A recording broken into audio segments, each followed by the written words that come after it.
Think about human engineering for a second.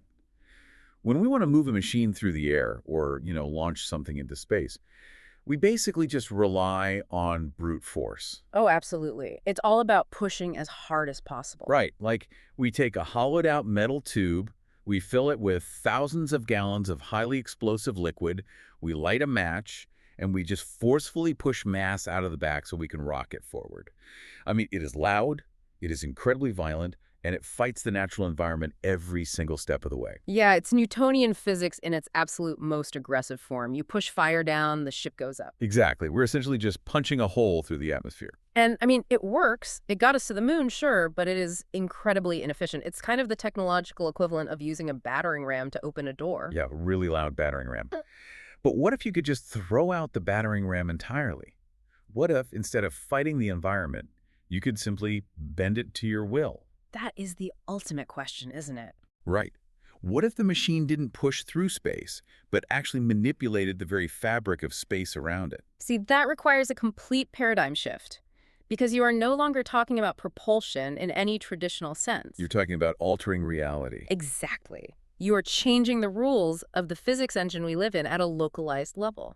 And that profound shift brings us to today's deep dive. Welcome in, by the way. I am so glad you were joining us for this one, because today we are stepping into some... It really is.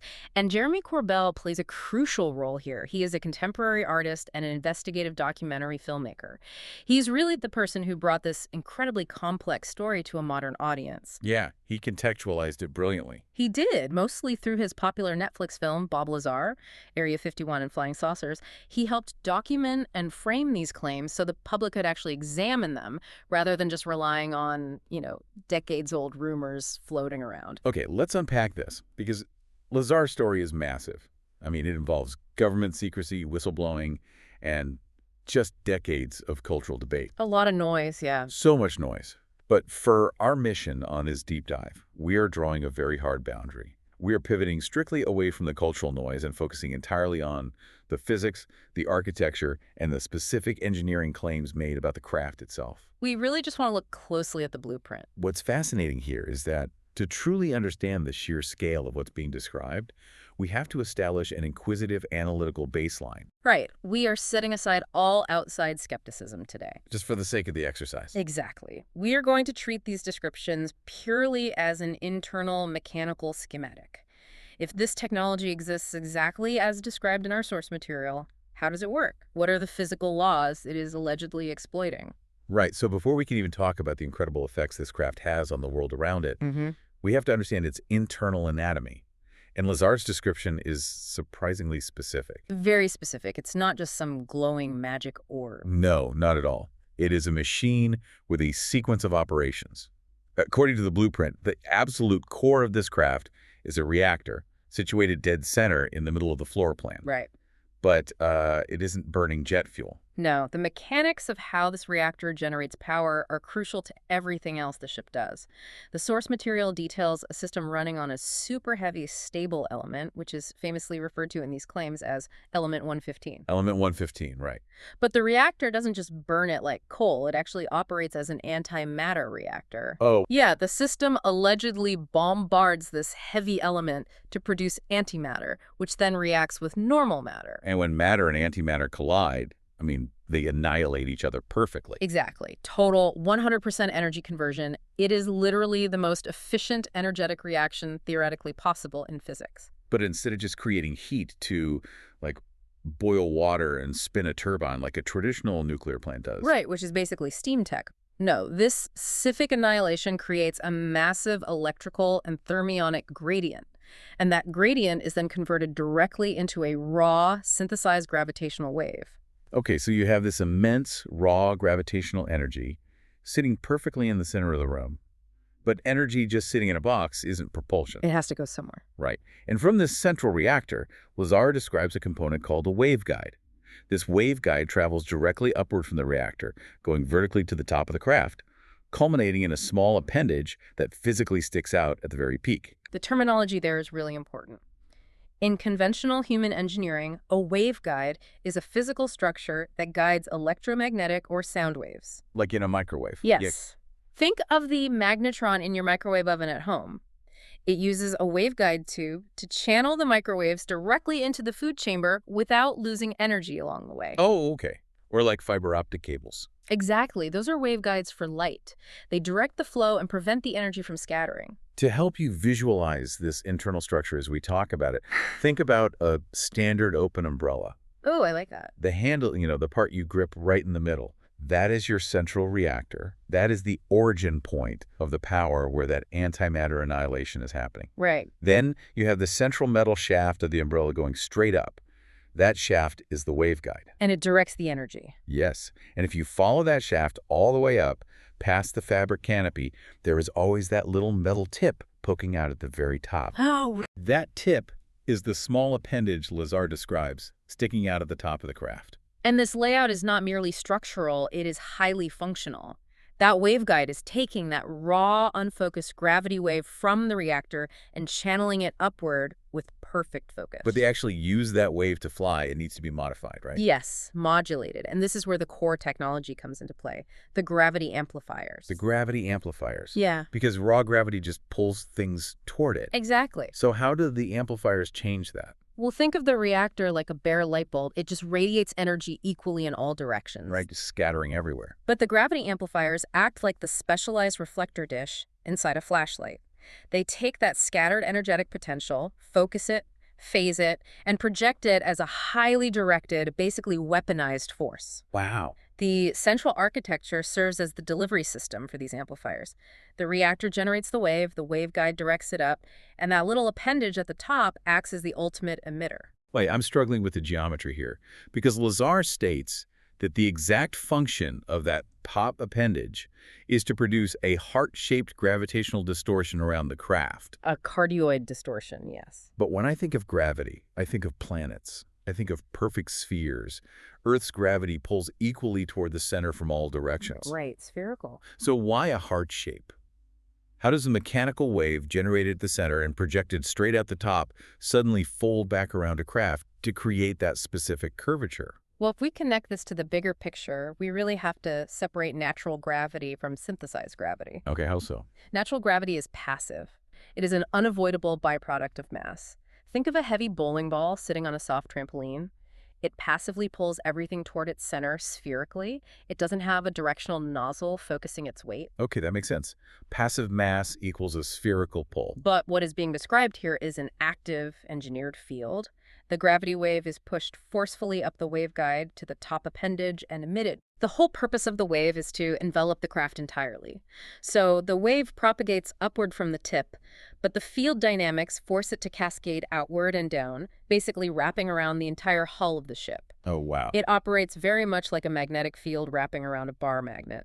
The origin point is at the top. It expands outward, drops down over the sides, and ultimately converges underneath at the bottom. That is exactly like a water fountain. Oh, yes, that's a perfect way to picture it. The water shoots straight up from the center spout, hits its peak, and then just waterfalls outward and down in this curved, continuous canopy around the center pedestal. That is exactly the mechanic. When you look at the cross-section of that specific energetic flow emanating from the top, ballooning out, and tucking perfectly under the bottom, it perfectly traces a heart shape. A cardioid. Yes, a cardioid distortion.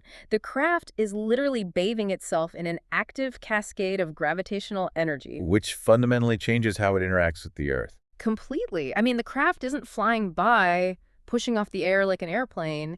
It is generating this cardioid gravity wave and isolating itself inside it. It's in its own little pocket of physics. Exactly. It wraps itself in a bespoke gravity well, effectively severing its connection to the Earth's natural gravitational pull. So you have this physical machine sitting perfectly inside an active, cascading fountain of artificial gravity. What actually happens to a physical object when it exists inside that intense bubble? It gets really weird. Because here's where it gets really interesting. Lazar shares a highly specific, striking example in the conversation. Yes, the hovering example. Right. He says, imagine this craft is just sitting in the air, hovering. If you were to walk directly underneath it, stand right below the center of the ship, and look straight up, you actually cannot see it. Which is mind-blowing.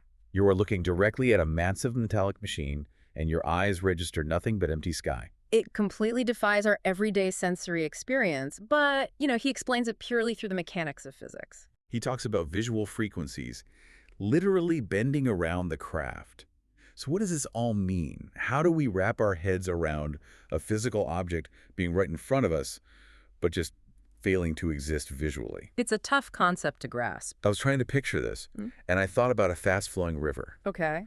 Imagine a perfectly smooth, round rock, completely submerged, right in the middle of a fast-flowing, crystal-clear river.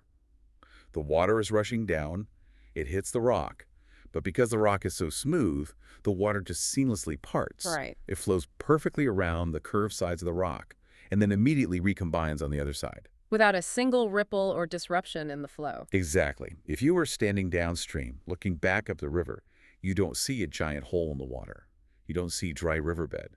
You just see the continuous flow of the river coming toward you. That's a great analogy. The visual frequency in Lazar's description is acting just like the water. It wraps seamlessly around the obstruction, leaving zero visual trace of the craft to the observer looking from below. And that is the exact mechanism of what astrophysicists call gravitational lensing. Gravitational lensing. Right. We observe this in deep space all the time.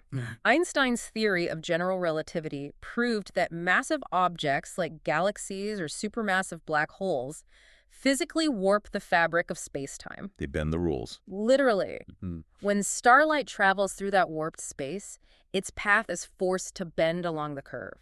If a star is hiding directly behind a black hole, we can still see its light because the black hole's gravity bends the light around itself and points it toward our telescopes.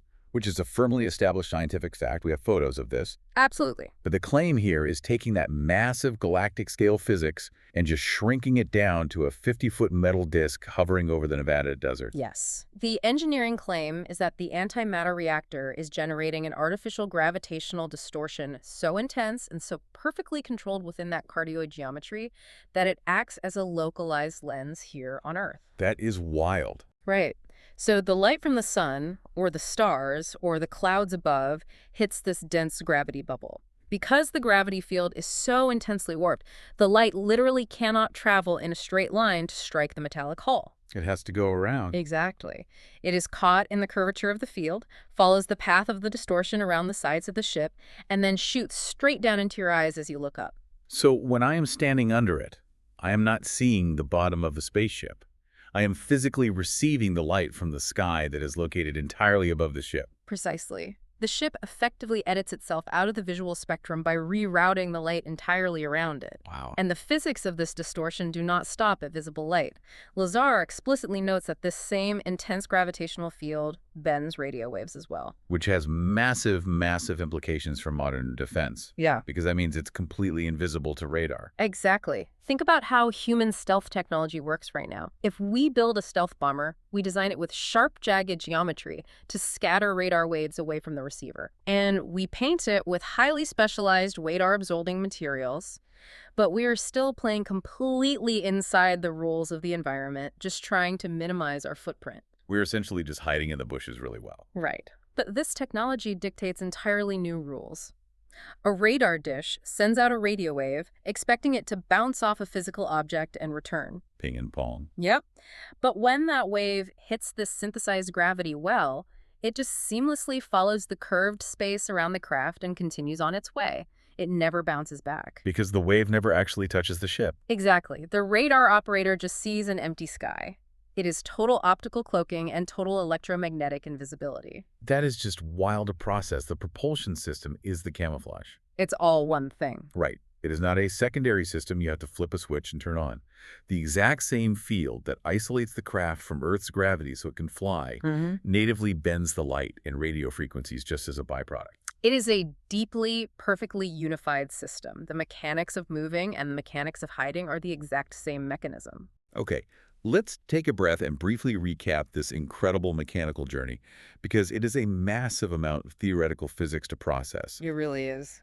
We started with a blueprint of a craft.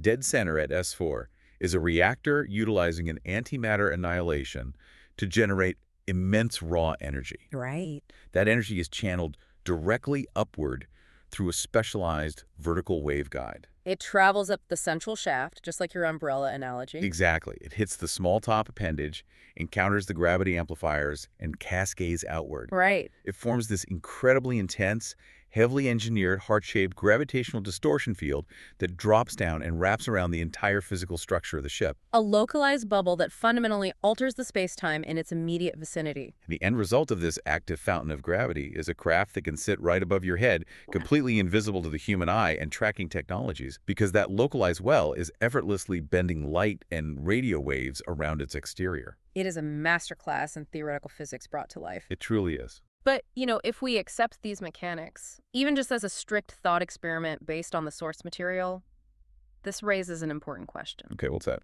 Well, we have spent this entire deep dive talking about how this intense gravitational field bends space to alter the path of light and radio waves. Right. But Einstein's theory of relativity tells us that space and time are fundamentally, inextricably woven together. Space-time. Right. You can't separate the two. Exactly. We know that gravity affects time. Even our GPS satellites in orbit experience time slightly differently than we do down on the surface because they are further from Earth's gravity well. Oh, sure. Their clocks have to be constantly corrected. Yes. So if this engineered gravity well is dense enough and powerful enough to warp light like a localized black hole, Sure. how intensely would that same gravitational distortion warp the passage of time? Oh, wow.